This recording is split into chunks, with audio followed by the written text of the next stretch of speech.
02:17, August 14th, 1944.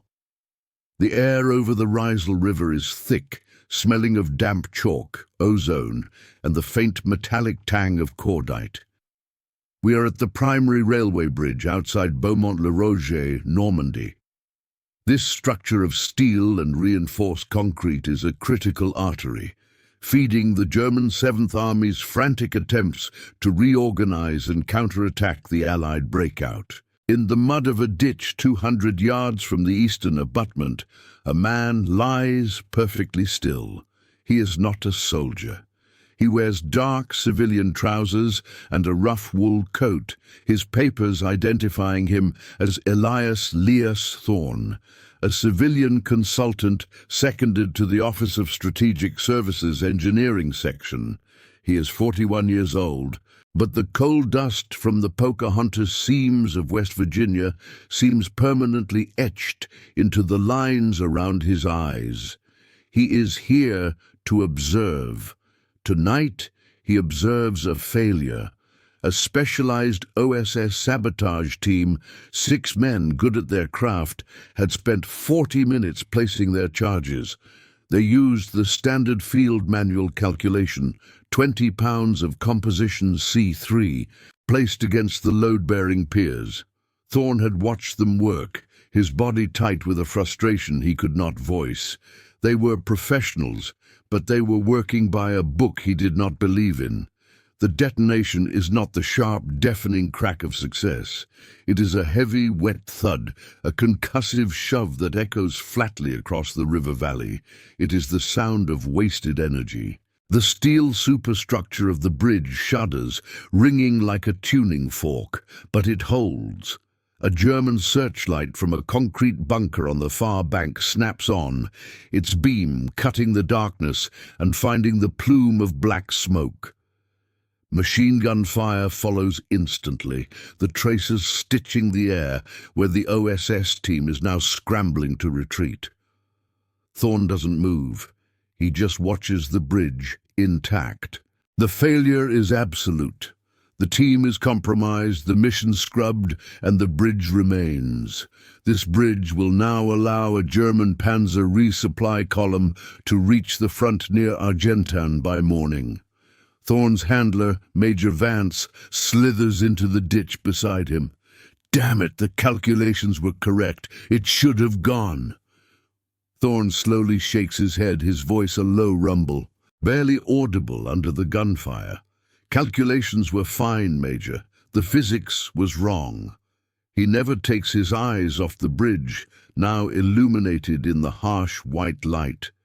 He sees the concrete abutment, not as a solid mass, in the way the engineers do, but as a geological formation. He sees it like a seam of stubborn anthracite, full of stress lines and fractures waiting for the right kinder pressure. The OSS team used brute force. They tried to push the bridge over. Thorn knows, from 25 years of dropping 3-ton sections of slate roof with precision, that you don't push. You break. You don't attack the strength, you attack the weakness. The British Royal Engineers, who wrote the manuals, are masters of construction. They build bridges.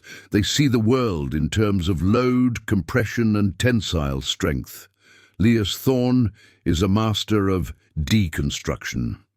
He sees the world in terms of shear points, grain, and sympathetic resonance. He reaches into his coat pocket, his fingers finding a familiar object, a small, smooth, unnaturally heavy piece of anthracite coal. He rubs it, his thumb tracing its sharp edges. The problem isn't the explosive, the problem is the method.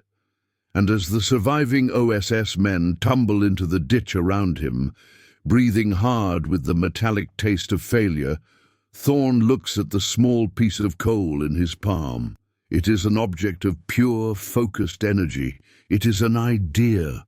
The retreat through the wet fields of Normandy is silent, broken only by the ragged breathing of the saboteurs and the distant angry chatter of the MG-42.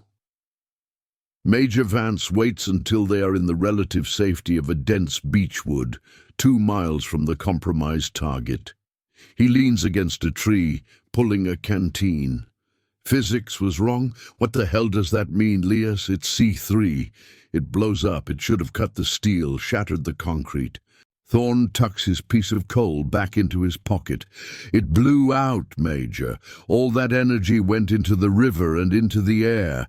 It just slapped the concrete, scared it, didn't break it.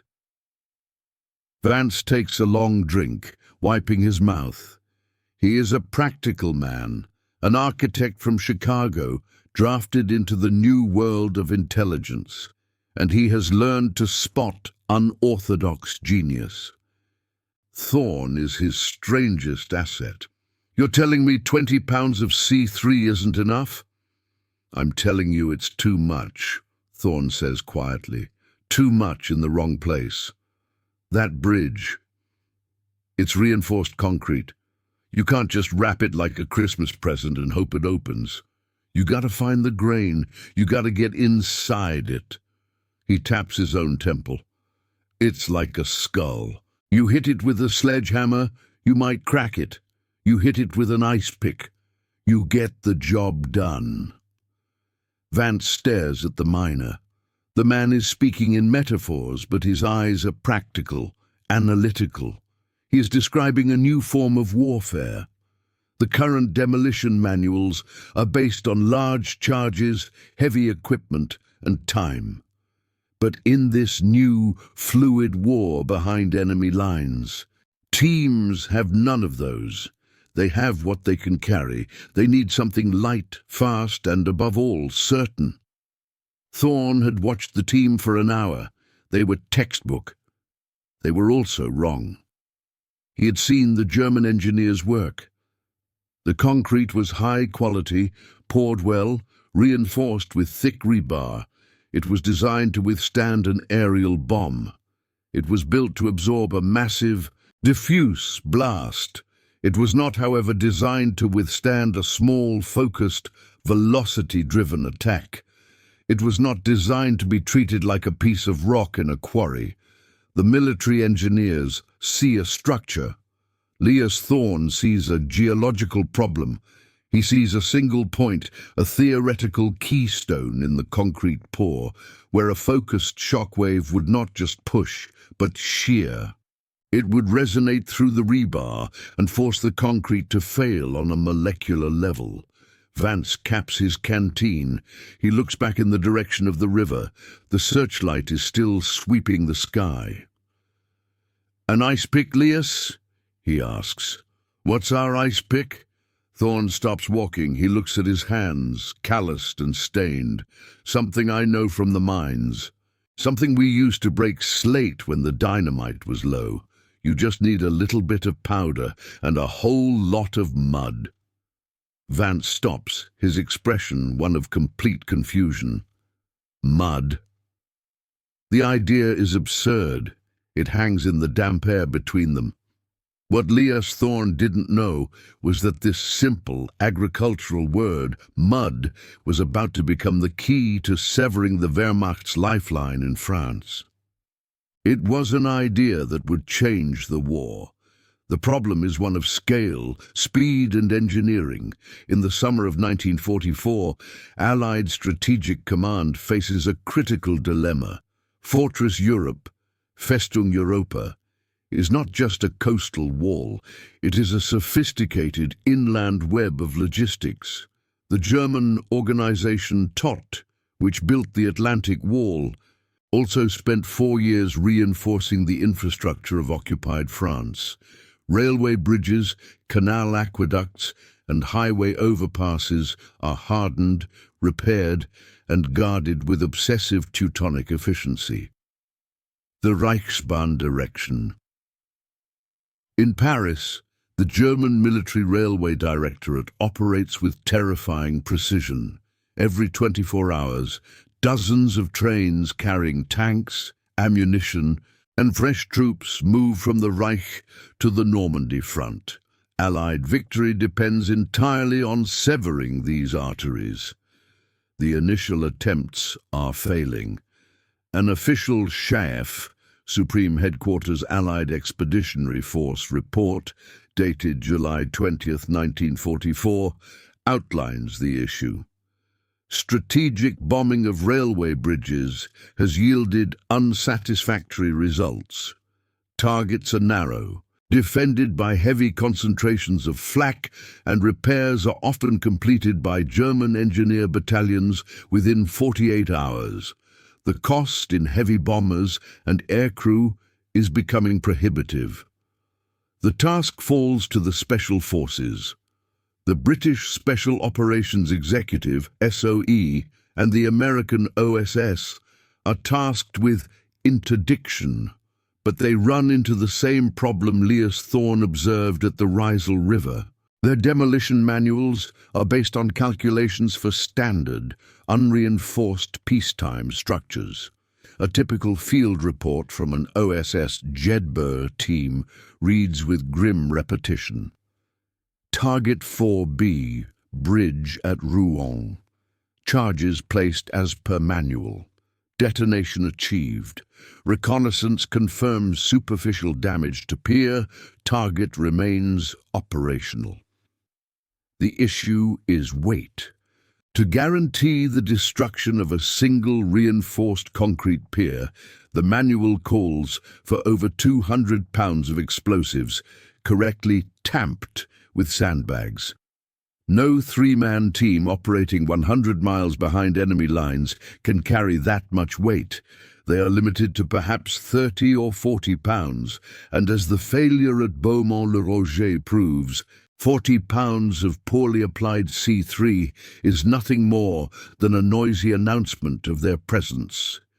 The Germans are winning the engineering war. The Allied advance is in danger of stalling. The breakout from Normandy, Operation Cobra, has succeeded, but the armies are moving faster than their supply lines. Simultaneously, the German forces are retreating, but they are retreating in order, falling back to new defensive lines along the rivers, the Seine, the Marne, the Meuse.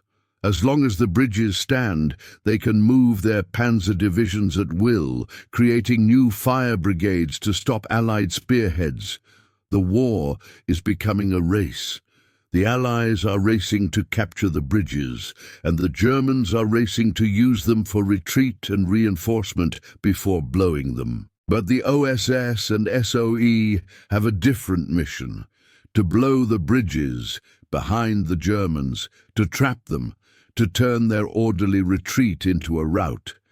And they are failing. This failure has a direct and brutal human cost. We shift our focus to the 29th Infantry Division, fighting near Saint-Lô. They have been in constant combat for 6 weeks. They are exhausted. A field report from a company captain reads, July 24th, 1944, pinned down by elements of 2nd SS Panzer, heavy mortar and Nebelwerfer fire. Our armor support is delayed, awaiting fuel, awaiting ammunition. German reinforcements observed moving into position at 15:00. We are taking heavy casualties. That German reinforcement, that specific Panzer Treifie, crossed a bridge over the Seine just 12 hours earlier, a bridge that a sabotage team had failed to destroy. The connection is absolute. The failure of a sapper in the dark translates directly to the death of an infantryman in the sun. The weather compounds the problem. The dusty roads of July turn into the muddy tracks of August. Allied trucks bog down. The Red Ball Express is a heroic effort, but it cannot defy physics. The reliance on railways becomes total, and the Germans know it. They guard their bridges with elite troops. They patrol them with dogs. They build flak towers and concrete ring-stand bunkers. The targets are hardened, the mission is failing, and Allied morale is strained. The engineering corps at SHAEF studies the problem, the reconnaissance photos, the failed reports. Their conclusion is grim, authoritative, and hopeless. A memo from the desk of a British Brigadier General, Royal Engineers, is blunt.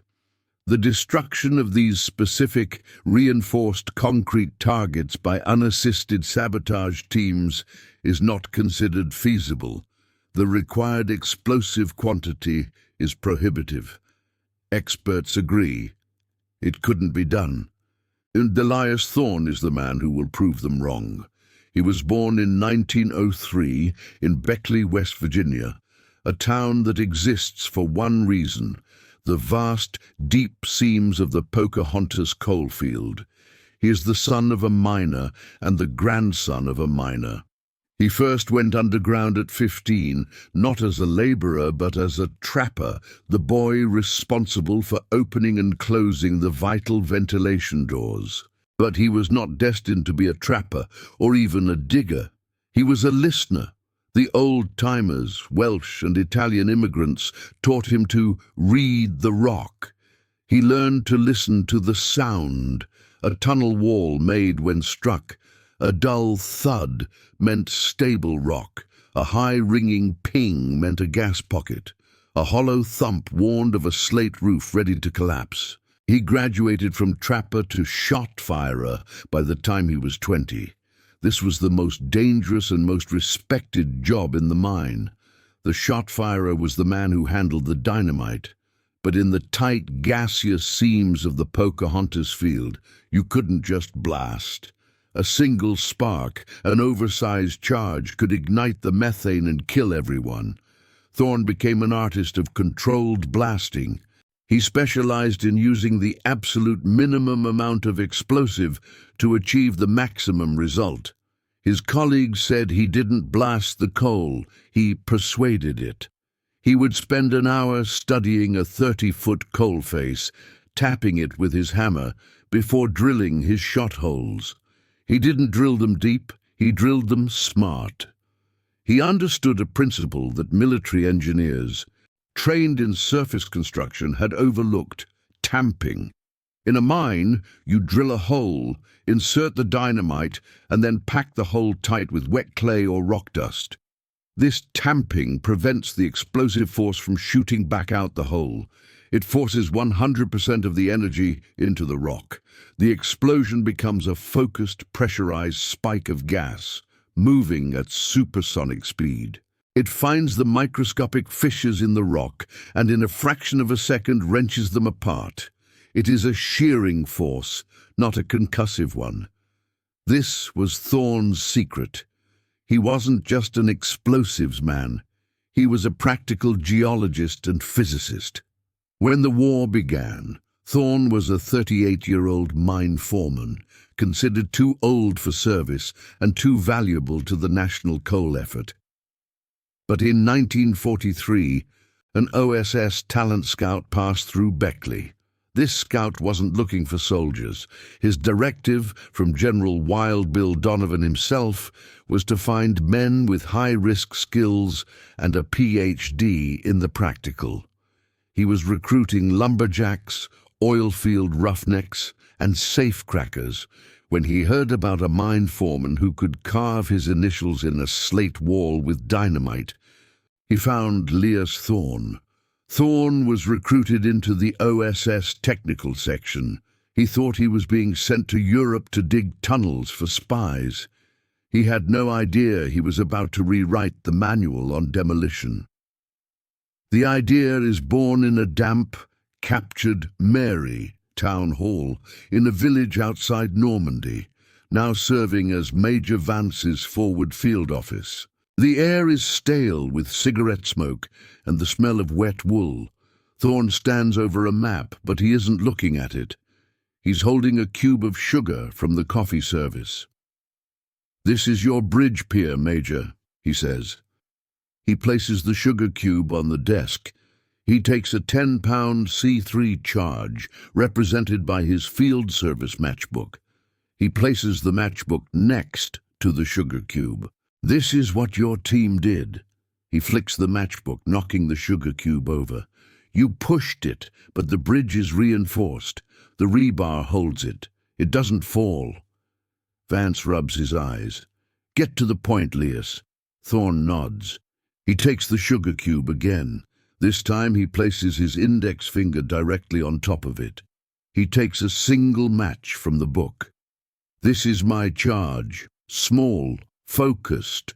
He presses the head of the match down onto the sugar cube, then applies sharp, sudden pressure with his finger. The sugar cube doesn't slide, it disintegrates. It shatters into 1,000 tiny crystals. You see? You don't push it, you break it. You find the grain, you apply velocity, and it fails. The rebar doesn't matter because the concrete it's holding has turned to dust. A British Royal Engineer, a Captain Davies, who is in the office coordinating targets, scoffs. That's a parlour trick, Mr. Thorne. We are talking about 20-foot-thick reinforced concrete piers, not confectionery. The manual is clear. Diffuse charges are required to overcome the tensile strength. That's the stupidest thing I've ever heard, Thorne replies, his voice level. The room goes silent. A civilian miner has just insulted a British officer. Your manual is written by men who build things. They want to protect the material. I break things. You're wasting 90% of your energy. You're blowing air. You let me drill one small hole, just 6 inches deep, and I'll pack it. Pack it with what? Davies asks, his voice tight. With C3, but mixed with mud. Wet, heavy clay, just like in the mine, Thorne says. Davies throws his hands up. Mud, this is madness. It's unscientific. The moisture will act as a baffle. It will dampen the explosion. No, Captain, Thorne says, leaning over the desk. It will tamp it. It will seal the hole. It will turn that little hole into the barrel of a cannon. When the C3 goes, it has nowhere to go but forward. It becomes a spike of pure plasma, moving at 20,000 feet per second. It won't just push the concrete, it will shatter it. It will send a sympathetic shockwave through the entire structure. It's not a hammer, it's a needle, and it will take 1/5 the C3. Vance looks from the indignant British engineer to the deadly calm American miner. The official reports say it's impossible. His own eyes saw the failure at the Ryle, but Thorne's sugar cube demonstration. It makes a terrifying kind of sense. He's desperate. The advance is stalling. He needs a win. He makes a decision that goes against every rule book. Captain Davies, your method failed last night. Mr. Thorne will get his test. Find me something to blow up. Major Vance finds the perfect target. It is a ruined 18th century stone aqueduct 5 miles into the Zone Rouge, Red Zone, an area still contested by German patrols and littered with unexploded ordnance. Its thick stone piers are moss-covered, but structurally identical in their mass to a German bridge abutment. It is here, in the grey, misty dawn, that the secret test will occur. Thorne's only ally is Vance, who stands with his carbine, watching the tree line. Captain Davies is also present, but as a hostile witness, his notebook ready to document the inevitable failure of this primitive folk method. He has brought a control charge, a standard 10-pound C3 satchel charge. Thorne ignores them both. He moves to the base of the thickest pier, his canvas satchel clinking. He doesn't carry demo bags. He carries a 1-inch wide star drill, a simple hardened steel chisel, and a 3-pound mallet. For 10 minutes, the only sound is the rhythmic tink, tink, tink of steel on stone as Thorne hammers and rotates the drill. He works with an unhurried economical grace, a miner's rhythm. Davies watches contemptuously. At this rate, the war will be over before he's drilled his hole, he mutters to Vance. Thorne creates a hole just 8 inches deep. He then walks to the nearby stream. He returns not with sandbags, but with 2 large handfuls of thick grey clay. He sits on his haunches, opens a 1-pound block of C3 and begins to knead it with the wet clay. He adds a small handful of black powder from a pouch, coal dust. The carbon adds velocity, he murmurs to no one, a little extra kick. He forms the mixture into a dense, putty-like sausage and forces it deep into the hole. He then uses a wooden stick to pack the rest of the hole tight with the remaining clay, creating a perfect airtight seal. He inserts a single blasting cap with a 3-minute fuse. Captain Davies steps forward. Wait. First, the control test to establish a baseline. He places his 10-pound satchel charge against the surface of the same pier, just a few feet from Thorne's hole. He sets his fuse. They retreat 300 yards. The satchel charge detonates with a massive roaring boom. It echoes across the valley. A huge cloud of black smoke and dust obscures the pier. When it clears, the result is obvious. The face of the stone is blackened, scorched and pocked. A few large chips have been blown off, but the pier is entirely intact. As expected, Davies says, scribbling. Superficial damage. The target is hardened. My turn, Thorne says. He lights his fuse. They retreat again. They wait. The explosion that comes is utterly different. It is not a boom. It is a crack. A single, sharp, impossibly loud noise like the universe snapping a giant whip. It is the sound of pure velocity. There is almost no smoke, just a puff of grey dust. For a long, agonizing second, nothing happens. The pier stands. Davies starts to smile, and then a grinding sound begins.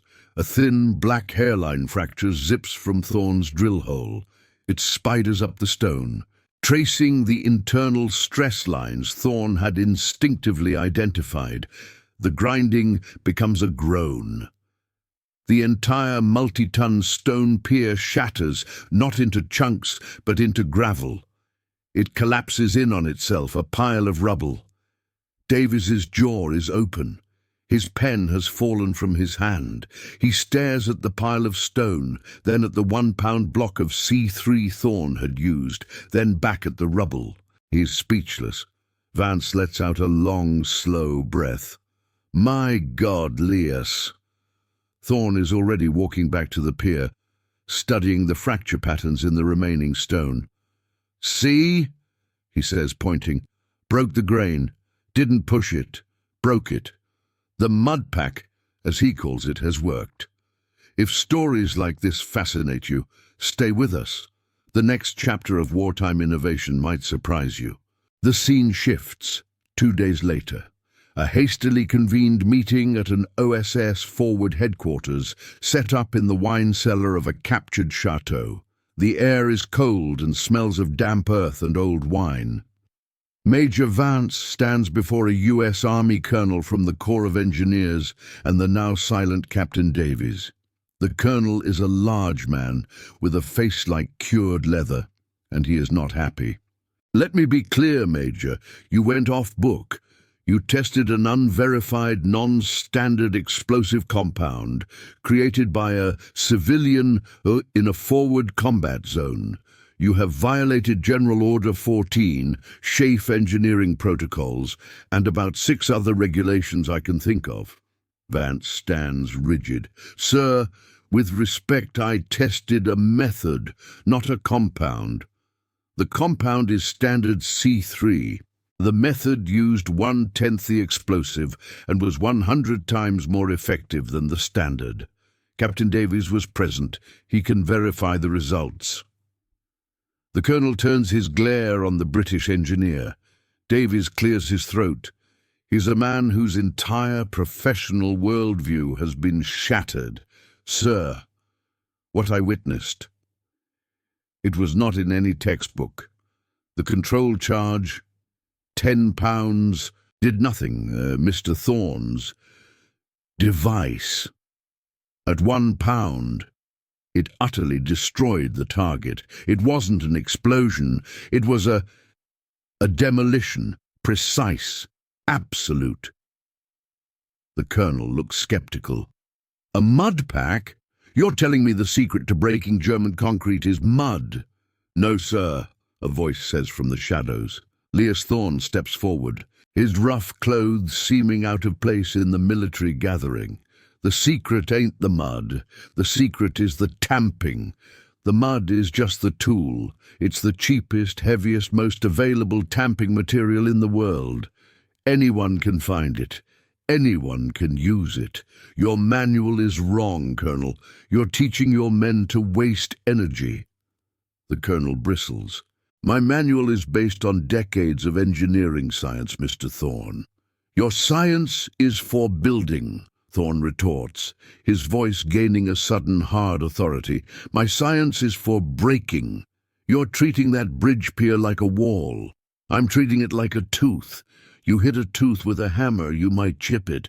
You find a cavity, you drill, you put pressure, and the whole thing shatters.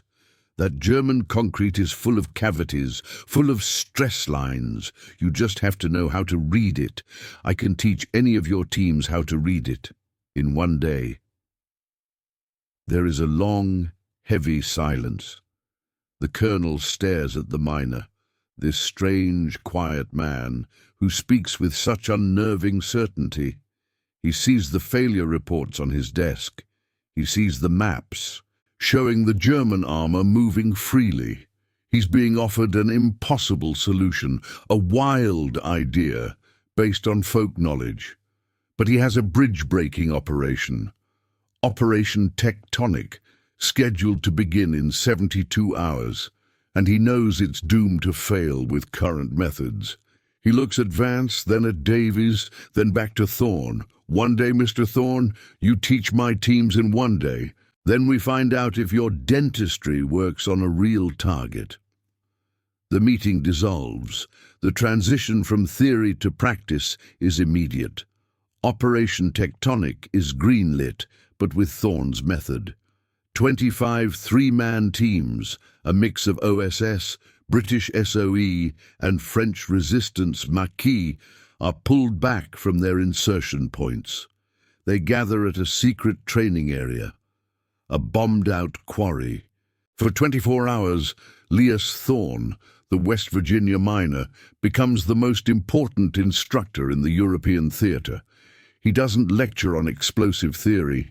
He has them drill. He has them mix mud. He teaches them to read the stone, to find the load points, to feel for the grain of the concrete. The professional soldiers are skeptical at first, but after they see a single mud pack obliterate a 10-ton block of German concrete, they become converts. They give Thorne's invention a nickname, WILD, an acronym for Warfare Implemented Lightweight Demolitions, or, as one cynical SAS trooper put it, works in lousy dirt. The real test, the first week of September 1944. The teams are reinserted. The target, 50 specific. Hardened bridges and railway culverts behind the German 7th Army, in the sector covering their main retreat path to the Seine and beyond. We follow one team, Jedburgh Team Badger. They move fast. Their packs are light. No heavy demo bags. They carry 10 pounds of C3, hand drills, and their weapons. They reach their target, a railway bridge over the Orne River, 2 sentries. The team neutralizes them silently. They get to work. 2 men drill, not at the base, but at the keystone of the main arch, just as Thorne taught them. They pack the mud pack, C3, river mud, and a pinch of carbon.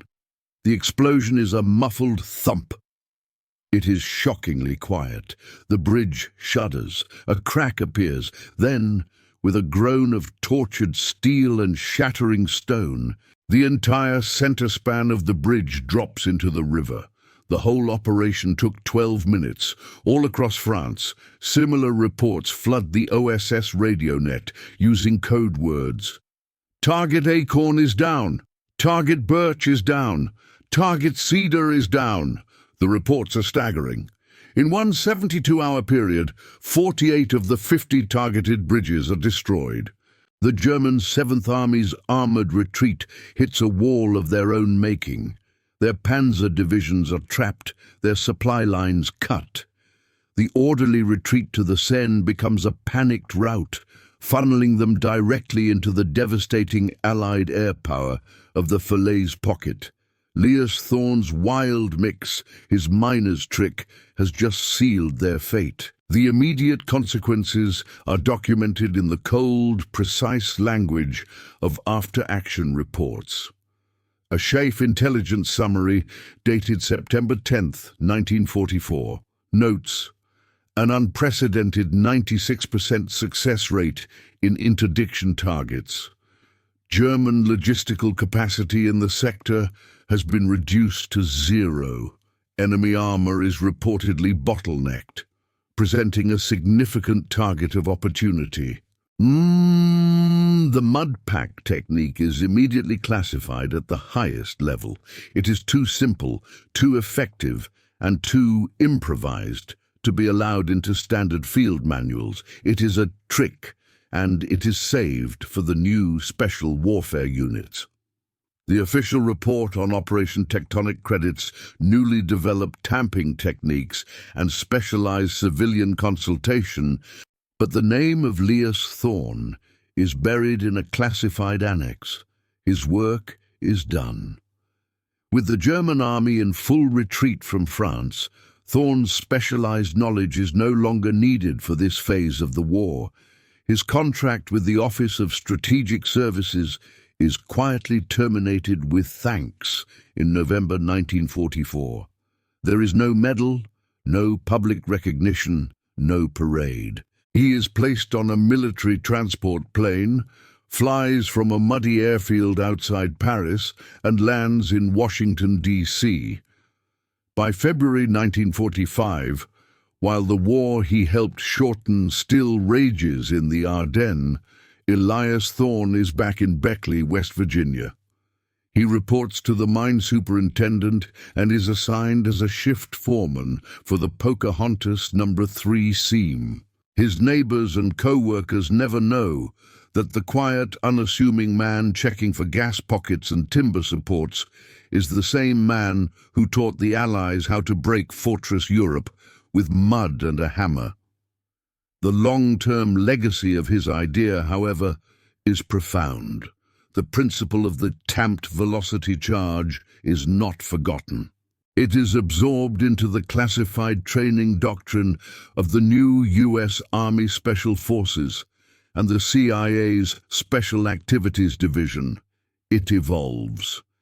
Engineers, now understanding the Thorn principle, begin to design standardized versions. The mud pack becomes the linear-shaped charge, where the tamping is achieved not by mud, but by the precise geometry of the explosive itself. It becomes the breaching charge, used to blow hinges off steel doors. It becomes the explosively formed penetrator, EFP, used to defeat tank armor. The core idea that a small, focused explosion is infinitely more powerful than a large, diffuse one, transforms modern demolition, both military and civilian. Leo Thorn, the miner, had given the world a new tool, even if it never knew his name. We stand in the present day. Modern combat engineers and special operations forces use highly advanced breaching charges, molded in precise shapes to cut through steel and concrete.